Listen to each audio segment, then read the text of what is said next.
जगन्नाथपुरी दुनिया की सबसे बड़ी रथ यात्रा समूचा विश्व विविधताओं से भरा है। इसमें अनगिनत संस्कृतियां, धर्म, परंपराएं अपना उत्कृष्ट और मनोरंजक स्वरूप लिए हुए समाहित है। इन सभी संस्कृतियों में कोई शोभा यात्रा इतनी विशाल नहीं होती जितनी कि जगन्नाथपुरी की रथ यात्रा होती। इस रथ यात्रा में सिर्फ भारत से ही नहीं अपितु विदेशों से भी लाखों की संख्या में लोग शामिल होने के लिए आते हैं।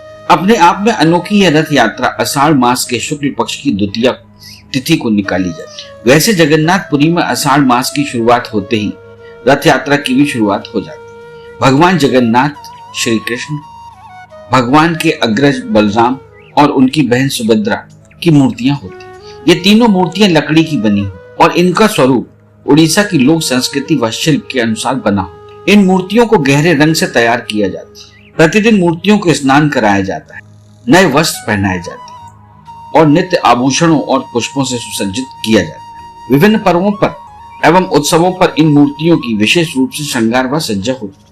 यात्रा से 15 दिन पहले इन मूर्तियों को गर्भगृह से बाहर खुले आंगन में एक ऊंचे मंच पर लाया जाता है। इस वेदी पर समारोह पूर्वक इन तीनों मूर्तियों को स्नान कराया जाता है। पिछले वर्ष के दौरान फीके पड़ चुके इन मूर्तियों के रंग स्नान के बाद और भी फीके पड़ जाते हैं। स्नान के बाद पुनः एक दूसरी जगह इन मूर्तियों को ले जाया जाता है जहां जन प्रवेश वर्जित है। जब रथ यात्रा शुरू होने में एक दिन शेष रह जाता है तो विशाल आकार के 3 रथों को खूब सजाया जाता है। इन मंदिर नुमा 2 मंजिले रथों को चमकीली चादरों से मढ़ दिया जाता है।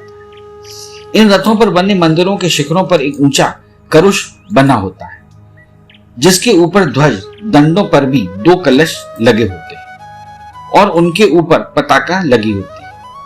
रथ की निचली मंजिल अनेक स्तंभों पर टिकी हुई एक बड़े सभागार के समान होती है जिसका प्रयोग एक मंच के रूप में किया जाता है। इन तीनों मंदिर नुमा रथों में सबसे बड़ा रथ नंदी घोष होता है जिसमें भगवान जगन्नाथ जी सवार होते हैं। यह रथ 16 पहियों वाला और लगभग 15 मीटर ऊंचा होता है। इसके शिखर का रंग लाल व पीला होता है और कलश का रंग सुनहला होता है। भगवान के बड़े भाई बलभद्र का रथ ताल ध्वज नंदी घोष से छोटा होता है और इसके शिखर का रंग लाल व हरा होता है। भगवान की बहन सुभद्रा का रथ देवदातन सबसे छोटा होता है और यात्रा के दौरान यह देवदातन रथ नंदी घोष एवं ताल ध्वज के बीच चलता है। यात्रा के लिए तैयार किए गए रथों के स्तंभों पर खाली बचे स्थानों पर विभिन्न देवी देवताओं और पौराणिक प्रसंगों के चित्रों की मंजूषा लगा दी जाती है। रथों के ऊपर की मंजिल पर सामने की तरफ लकड़ी के घोड़े बने होते हैं और वहीं पर लकड़ी का ही एक सारथी भी बना होता है। रथ यात्रा के दिन सूर्योदय के साथ ही समूचे नगर का वातावरण शंखों, घंटों, ढोल मजीरों और रमतूलों के गगनभेदी ध्वनियों से गूंज उठता है। पुजारियों का दैत्य नामक समूह तीनों प्रतिमाओं को लेकर आता है। सर्वप्रथम जगन्नाथ जी जय जगन्नाथ की जयकार के बीच आते हैं। उनके बाद बलभद्र और सुभद्रा जी आती है। जगन्नाथ जी के आते ही उपस्थित समूचे जनसागर पर सम्मोहन सा छा जाता है। भक्ति भावनाओं में तन्मय होकर लोग उन्हें निहारते ही रह जाते हैं।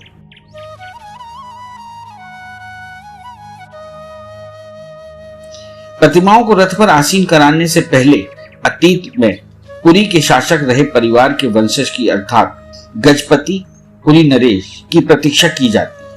वे अपने परंपरागत तरीके से पालकी में बैठे हुए सामने सजे धजे हाथी घोड़े बैंड शहनाई की गूंज के साथ आते हैं। उन्हें जगन्नाथ जी का प्रमुख सेवक और मंदिर के प्रबंधकर्ताओं का प्रधान माना जाता है। गजपति वहां आकर छेरा पहाड़ना की रस्म पूरी करते हैं।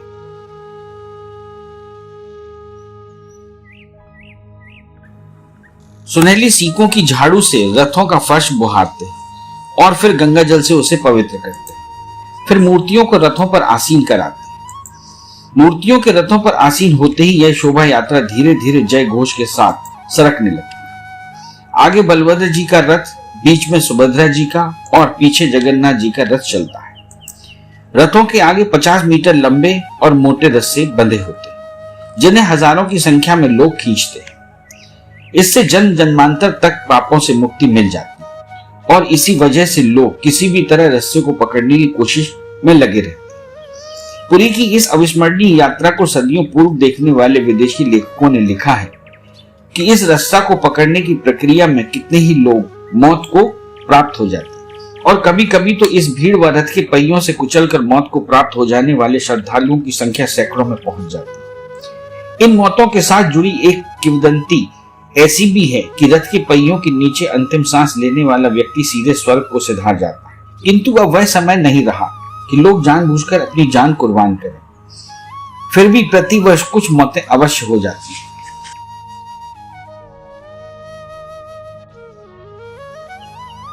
बहरहाल अटकलें कुछ भी हों, इस अविस्मरणीय दृश्य का दर्शन लाखों की संख्या में लोग छतों, सड़कों की दोनों पटरियों, चबूतरों, छज्जों पर से करते और अपने आप को कृतार्थ महसूस करते हैं। अंत में यह रथ यात्रा एक तालाब के बगल में बने गुड़िया मंदिर तक जाती है, जिसे ग्रीष्म आवास कहा जाता है। वहां पर यह प्रतिमाएं रथों से उतार कर मंदिर में रख दी जाती है और फिर एक सप्ताह बाद जुलूस के रूप में ही पुनः उन प्रतिमाओं को वापस लाकर मंदिरों में रख दिया जाता है। यात्रा के समूचे मार्ग में भक्तों की कतारें पान, फूल, रोली, चंदन, हल्दी, अक्षत, कपूर, धूप, अगरबत्ती आदि के साथ प्रसाद के लिए चना, चिरौंजी, मेवे, फल, मिष्ठान लिए हुए रहते हैं। वे भगवान को चढ़ाते हैं और पंडों से प्रसाद लेकर ईश्वर के प्रति अपनी कामना का निर्वाह करते हैं। पंडों द्वारा दिए जाने वाले प्रसाद में जगन्नाथ जी का विशेष प्रसाद भाग भी होता है, जिसके बारे में लिखा गया है कि जगन्नाथ के भाग को जगत पसारत हाथ। पुरी के जगन्नाथ मंदिर का रसोई घर विश्व का सबसे बड़ा रसोई घर है। इस रसोई घर में नियमित प्रतिदिन 8000 किलोग्राम चावल का भात तैयार किया जाता है। इसकी मात्रा में कई गुना की वृद्धि रथ यात्रा के दौरान होती है। भगवान जगन्नाथ की प्रतिमा के बारे में एक किंवदंती यह भी है कि विष्णु ने जगन्नाथ जी की एक मूर्ति बनाने का आदेश विश्वकर्मा को दिया। विश्वकर्मा ने इस बीच एक शर्त यह रख दी कि मूर्ति बनाते समय कोई भी उस मूर्ति को न देखे। काफी दिन बीतने पर भी मूर्ति जब विष्णु के सामने नहीं आई, तब विष्णु ने खुद जाकर उस मूर्ति को देखा तो पाया कि अभी उनके 2 हाथ नहीं बन पाए। इस बात का प्रमाण आज भी मौजूद है। प्रतिमा में हाथ की जगह सिर्फ 2 डंडे ही हैं।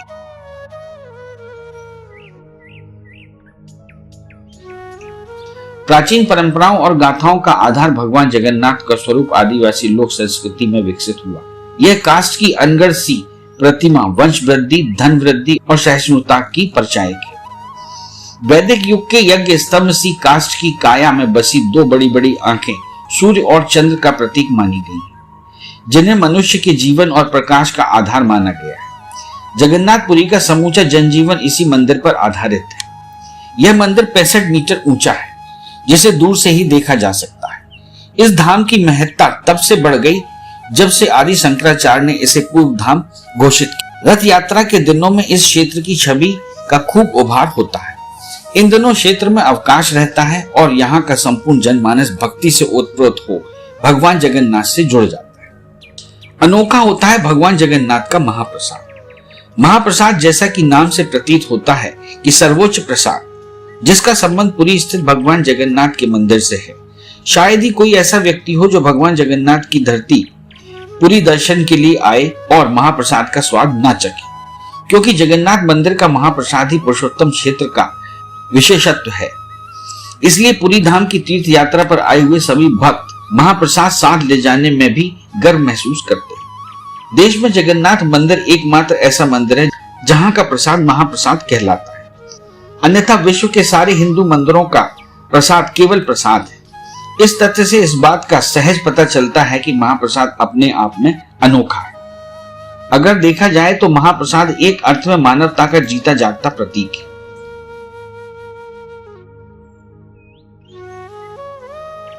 क्योंकि इसके सेवन में ऊंच नीच, धनी दरिद्र, छूत अछूत का भेदभाव नहीं किया जाता। क्या चांडाल, क्या ब्राह्मण, सभी एक साथ मिलकर बैठकर जगन्नाथ जी के महाप्रसाद का स्वाद अति आदर से ग्रहण करते हैं। यह विश्वास कर पाना कठिन प्रतीत होता है, लेकिन सच तो सच है कि जहां एक और देश भर में जाति प्रथा का भेदभाव प्रचलन में बना हुआ है, वहीं जगन्नाथपुरी में एक साथ भोजन करने की प्रथा अपनी मिसाल आप है। प्रसाद बनने के पश्चात इसे मुख्य मंदिर में ले जाकर भगवान जगन्नाथ, बलभद्र और सुभद्रा को भोग लगाया जाता है। इसके पश्चात श्री मंदिर में माता विमला देवी जी को भोग लगाया जाता है। दोनों मंदिरों में भोग लगाने के बाद यह प्रसाद महाप्रसाद बन जाता है।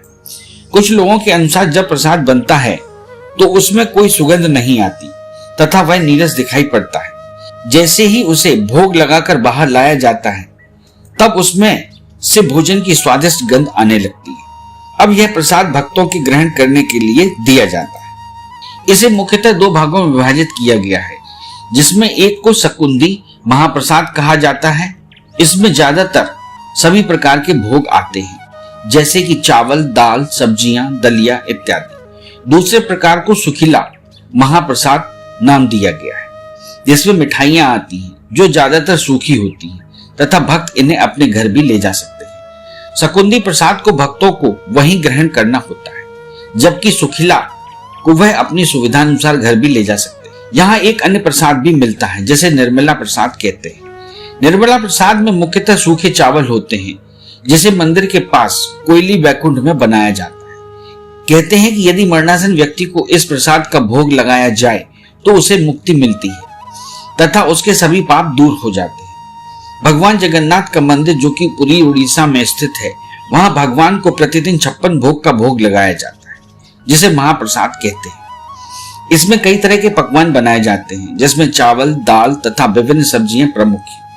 प्रतिदिन भगवान को प्रसाद का भोग लगाने के पश्चात इसे भक्तों को बांट दिया जाता है। भगवान जगन्नाथ की रसोई को विश्व की सबसे बड़ी रसोई माना जाता है, जहां लगभग 20 लाख लोगों का भोजन तैयार हो सकता है।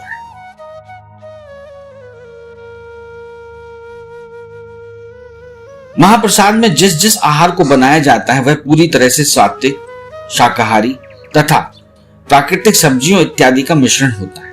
इसे वहां बहने वाली नदी, जिसे गंगा यमुना का जल कहा जाता है, उससे बनाया जाता है। इसे लगभग 700 लोग मिलकर बनाते हैं, जिसमें से 400-500 रसोइये तथा बाकी 300 उनके सहयोगी होते हैं। इसे बनाने के लिए केवल मिट्टी के बर्तनों का इस्तेमाल किया जाता है। महाप्रसाद को बनाने के लिए मुख्य रूप से 7 बड़े मिट्टी के बर्तनों को प्रयोग में लाया जाता है तथा इन्हें एक के ऊपर एक करके रखा जाता है। प्रसाद बनाने के लिए लकड़ी की आग का प्रयोग किया जाता है। आश्चर्य की बात यह है कि आग में रखे सबसे नीचे वाले पात्र में भोजन अंत में पकता है। इसमें सबसे ऊपर रखे मिट्टी के बर्तन में भोजन सर्वप्रथम पकता है तथा उसके पश्चात एक एक करके नीचे के पात्रों में भोजन पकता है। यह कह पाना कठिन है कि कब से पका हुआ भोजन भगवान जगन्नाथ के भोग के प्रयोग में लाया जा रहा है, लेकिन एक बात निश्चित रूप से कही जा सकती है कि यह परंपरा बहुत पुरानी है। इस बात का प्रमाण लक्ष्मी पुराण नामक 16वीं शताब्दी की पुस्तक में सहज रूप से मिलता है। इस पुस्तक के अनुसार उस समय मंदिर के भीतर एक विशाल रसोई होने का उल्लेख भी मिलता है, जिसका प्रयोग भगवान के लिए भोग पकाने में होता था। महाप्रसाद से संबंधित एक प्रचलित कथा के अनुसार देवी लक्ष्मी ही मंदिर के रसोई घर से भोजन पकाती, जबकि सैकड़ों लोग रसोई घर में दिन रात परिश्रम करके अनेक प्रकार की रसोई बनाते हैं, लेकिन वे अपने आप को असली रसोइया नहीं मानते।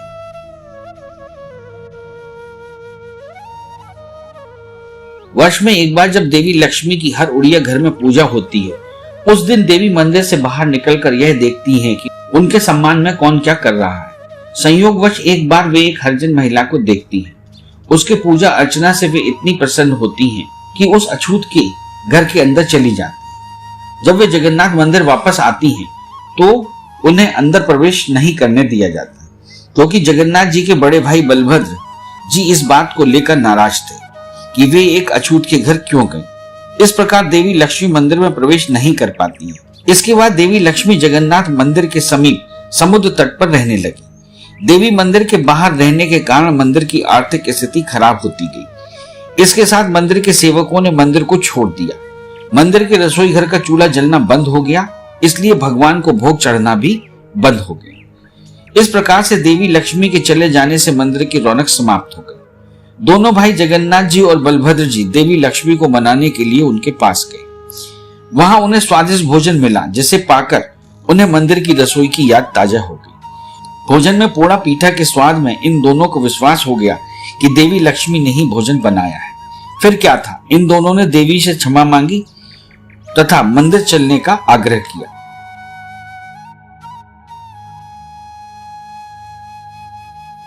16वीं शताब्दी की इस कथा से एक बात स्पष्ट हो जाती है कि उस समय भी पका हुआ भोजन मंदिर के भोग में चढ़ाया जाता था। यही नहीं, पोड़ा पीठा आज भी रात्रि भोजन के रूप में भगवान को परोसा जाता है।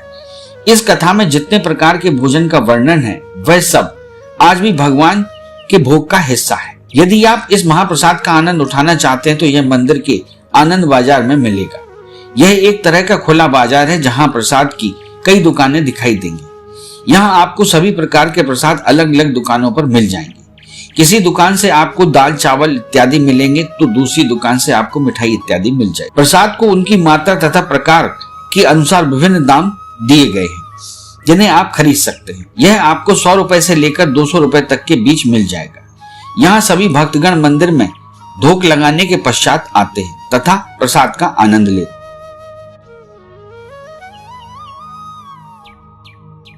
वैसे तो यह प्रसाद 24 घंटे मिलता है, लेकिन यदि आपको ताजा आहार चाहिए तो यह दिन को दोपहर के समय 2 से 3 के बीच मिलता है। वैसे उड़ीसा के लोगों के जीवन में महाप्रसाद का एक अलग महत्व, जन्म से लेकर मृत्यु तक इसकी आवश्यकता पड़ती। शुभ और अशुभ अवसर पर इसका प्रयोग होता है। भगवान जगन्नाथ के महाप्रसाद की एक अन्य विशेषता यह है कि उड़िया लोगों का पानी भात भी भोग का मुख्य हिस्सा बन जाता है। ऐसा इसलिए क्योंकि एक धारणा के अनुसार भगवान जगन्नाथ का पहला उपासक एक आदिवासी था जिसने भोग के रूप में वही चढ़ाया जो वह स्वयं खा।